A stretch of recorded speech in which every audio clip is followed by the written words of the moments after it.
defending champion. The stadium announcers asking the crowd for hush as these men focus on your marks. Absolutely, completely.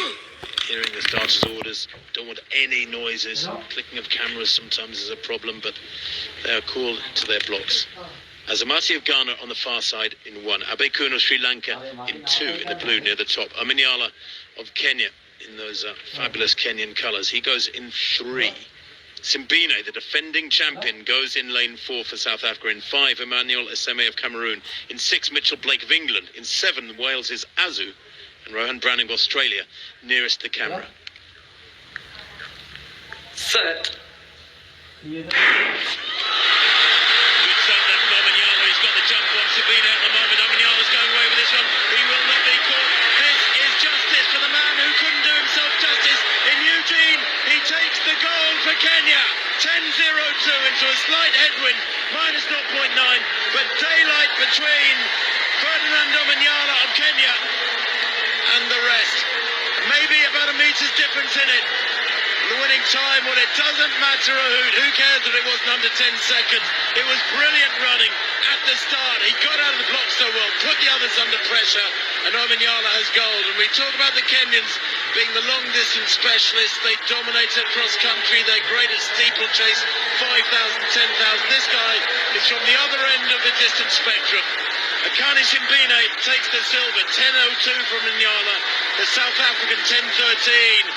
I think a tinge of disappointment of those features. He was well beaten, but he does take the silver.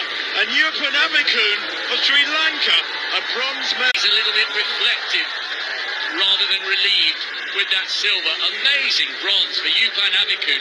The history just keeps on coming for the Sri Lankan. Their first athlete under 10 seconds and their first on the Commonwealth podium with a bronze. But what about that? No Kenyan has won this title since Serafino Antau won in 1962 when it was over 100 yards. History again tonight in Birmingham. The Kenyan will be the toast of a nation thousands of miles away. Well, Aminyala was the favourite. You look at his credentials on paper, the 4th fastest in Commonwealth history, 9th fastest man ever from anywhere around the planet. 9.77 he ran in the middle of September last year. And there was never any doubt about it. He led from the very first stride. Simbine tightening up there with the pressure of trying to get back. That's more than a metre lead. Great running on the near side from Browning, who just got out dipped. It was so tight. You look at the place times, I'm telling you, from 2nd place down to 6th place, just 7/100ths of a second. I mean, that is a very, very tight finish indeed. I thought he looked there 20 metres out, like Browning was going to get a medal.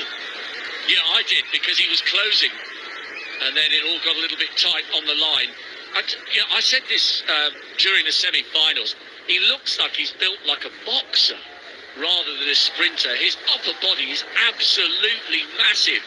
And just like Julius Yego, who became a world champion for Kenya in the javelin, Aminyala is showing that the Kenyans don't just win medals when it comes to the steeplechase, the 1500, the 8, the 5 and the 10. He is a history maker and a record breaker for the proud East African nation. And I wonder how many more Kenyans will want to get into sprinting after seeing what Aminyala has done here in Birmingham and around the World's Diamond League circuit over the last couple of years. That was superb. Wasn't it just? And frankly, it wasn't close. Come the finish, 10.02 to 10.13. That's a metre and more. The speed they're moving at. They all hit top speed around between 60 and 80 metres, and then it's a case of holding form, trying not to decelerate too much. But Aminyala, he is tight there over the last 20 metres, but that was partly because he was smiling so widely, I think, when he knew the gold was in the bag. Abekun second to right. What a run from him. Absolutely superb. That is one of the biggest upsets of the week in these athletics championships so far, and probably will be come the end of the week, because Abekun, well, I thought he'd done well to make the final.